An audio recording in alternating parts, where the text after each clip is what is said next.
வணக்கம் நண்பர்களே, மௌலு entertainment channel உங்களை அன்புடன் வரவேற்பதில் மிக்க மகிழ்ச்சி அடைகிறது.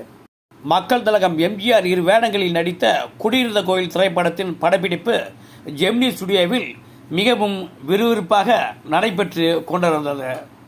படப்பிடிப்பு நடைபெறும் இடத்திற்கே வந்து எஸ் வாசன் எம்ஜிஆரை சந்தித்து பேசினார். இதனைத் தொடர்ந்து இருவரது நட்பும் மிகவும் பலமானது. உழைப்பால் உயர்ந்த எஸ் வாசன் மீது மக்கள் திலகத்திற்கு ஒரு தனி மரியாதையே உண்டு.